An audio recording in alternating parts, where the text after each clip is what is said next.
Greetings and salutations, ladies and gentlemen, and welcome once again to the Storyteller's Corner.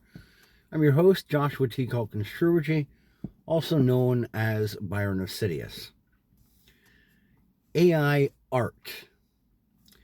No, it's not just another tool.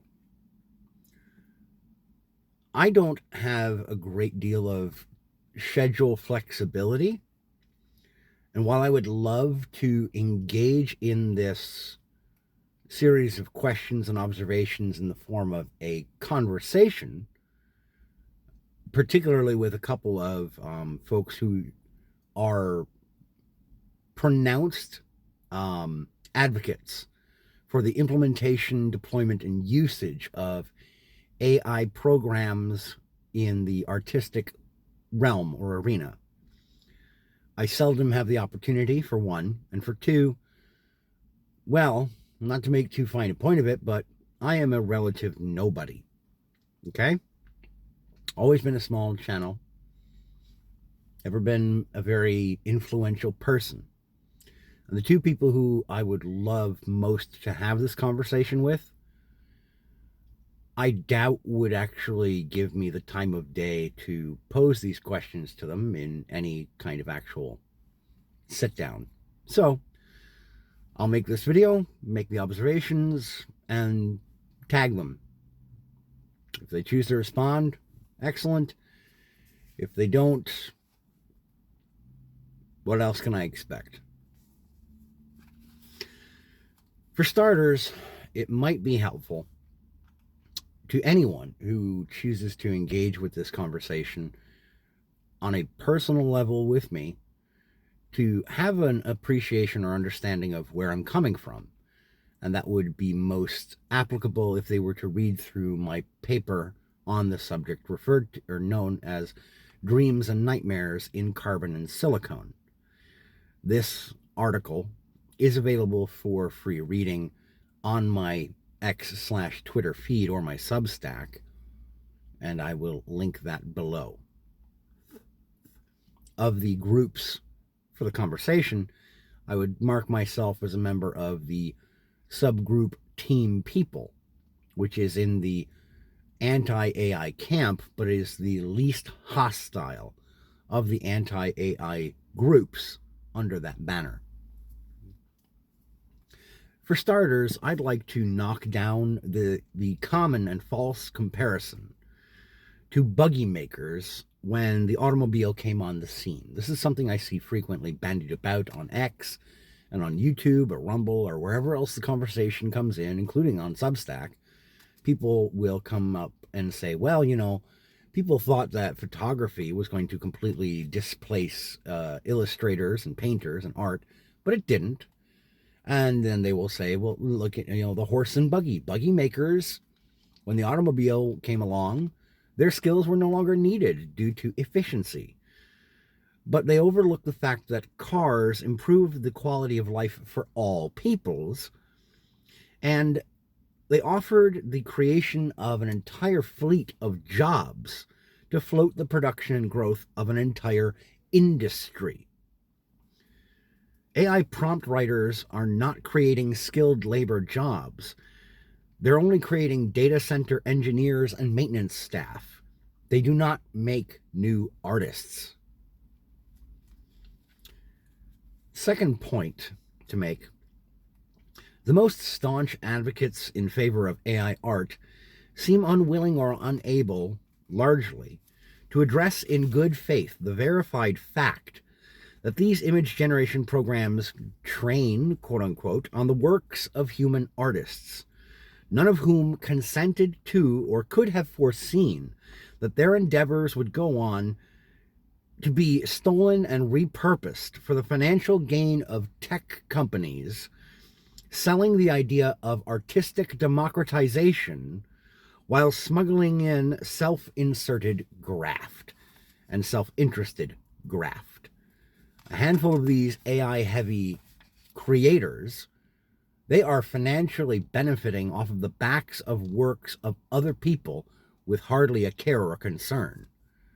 This does not get addressed from what I have seen in these conversations.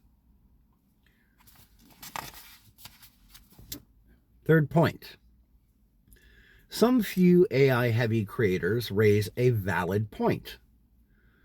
Without these tools, I could never turn my ideas into actual images or songs or videos or movies because I don't have the tools or the budget for the tools they're in.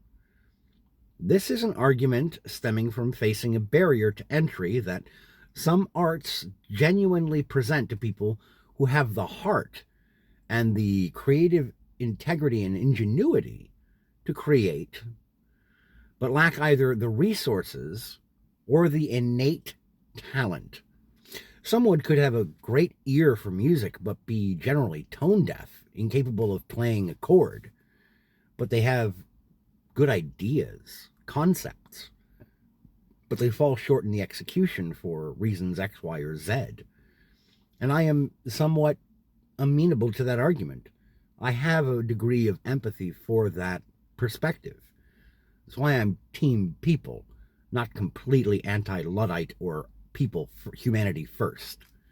Again, those are references to my paper, Dreams and Nightmares in Carbon and Silicon. While I would prefer that people take the time to train, practice, and save the funds to procure the genuine tools or instruments required for producing genuine and authentic human products of these arts, I won't always begrudge them relying on a workaround temporarily. I'm not completely antagonistic. One of the resources that even real artists never seem to have enough of is time. And I detest with righteous fury the whole grind set sounds like a skill issue, chest-beating douchebaggery that I see on so many people in the pro-AI camp. Some of us have families and real jobs to tend to. And you need us plebs, normies, and no-name who-nobodies, as so many of you like to call us, to be your audience, to keep up your relevance. So come down off of your fucking soapbox every now and again. Limitations. I'm certain that there are AI images, songs, and videos that have tricked me into believing they were authentic, that I didn't detect. I can be fooled. I'm not the smartest guy. Okay? I'm sure of this. Troublingly, this has made me all the more distrustful and paranoid about digitally crafted artworks, even the written word. And for that, I blame the AI is to future Luddite old head grandpa get used to it crowd. They can all kiss my ass. Kind of my final point to make here in this conversation, for now.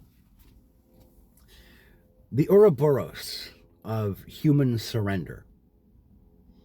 I have yet to hear any AI art advocate address the following hypothetical, which I find quite telling.